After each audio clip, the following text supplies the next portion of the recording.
ଆଜିର ପ୍ରଥମ ପ୍ରଶ୍ନ, ସ୍ୱାଧୀନ ଭାରତର ପ୍ରଥମ ପ୍ରଧାନମନ୍ତ୍ରୀ କିଏ ହୋଇଥିଲେ?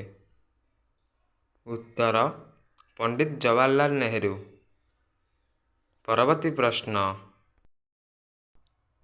ଜବାହରଲାଲ ନେହେରୁ କେବେ ଜନ୍ମଗ୍ରହଣ କରିଥିଲେ? ଉତ୍ତର 1889 ମସିହା ନଭେମ୍ବର ମାସ 14 ତାରିଖରେ। ପରବର୍ତ୍ତୀ ପ୍ରଶ୍ନ, ଜବାହରଲାଲ ନେହେରୁଙ୍କ ଜନ୍ମ ଦିବସକୁ କେଉଁ ଦିବସ ରୂପେ ପାଳନ କରାଯାଏ? ଉତ୍ତର ଶିଶୁ ଦିବସ। ପରବର୍ତ୍ତୀ ପ୍ରଶ୍ନ, ଜବାହରଲାଲ ନେହେରୁଙ୍କ ପିତାଙ୍କ ନାମ କ'ଣ ଥିଲା? ଉତ୍ତର ମୋତିଲାଲ ନେହେରୁ। ପରବର୍ତ୍ତୀ ପ୍ରଶ୍ନ, ଜବାହରଲାଲ ନେହେରୁଙ୍କ ମାତାଙ୍କ ନାମ କ'ଣ ଥିଲା? ଉତ୍ତର ସ୍ୱରୂପରାଣୀ। ପରବର୍ତ୍ତୀ ପ୍ରଶ୍ନ,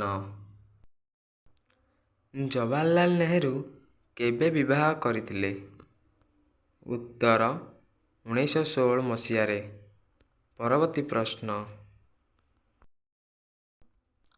ଜବାହରଲାଲ ନେହେରୁଙ୍କ ସ୍ତ୍ରୀଙ୍କ ନାମ କ'ଣ ଥିଲା? ଉତ୍ତର କମଳା ନେହେରୁ। ପରବର୍ତ୍ତୀ ପ୍ରଶ୍ନ,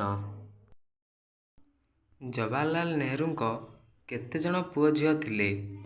ଉତ୍ତର ଏକମାତ୍ର ଝିଅ ଥିଲେ, ତାଙ୍କ ନାମ ଥିଲା ଇନ୍ଦିରା ପ୍ରିୟଦର୍ଶିନୀ ନେହେରୁ। ପରବର୍ତ୍ତୀ ପ୍ରଶ୍ନ, ଇନ୍ଦିରା କେବେ ଜନ୍ମଗ୍ରହଣ କରିଥିଲେ? ଉତ୍ତର 1917 ମସିହା ନଭେମ୍ବର ମାସ 19 ତାରିଖରେ। ପରବର୍ତ୍ତୀ ପ୍ରଶ୍ନ, ଜବାହରଲାଲ ନେହେରୁଙ୍କ ଜେଜେବାପାଙ୍କ ନାମ କ'ଣ ଥିଲା? ଉତ୍ତର ଗଙ୍ଗାଧର ନେହେରୁ। ଯଦି ଭିଡ଼ିଓଟି ଆପଣମାନଙ୍କୁ ଭଲ ଲାଗିଛି ତାହେଲେ ଲାଇକ୍, ସେୟାର, ସବସ୍କ୍ରାଇବ୍ କରିବେ। ଜୟ ଜଗନ୍ନାଥ।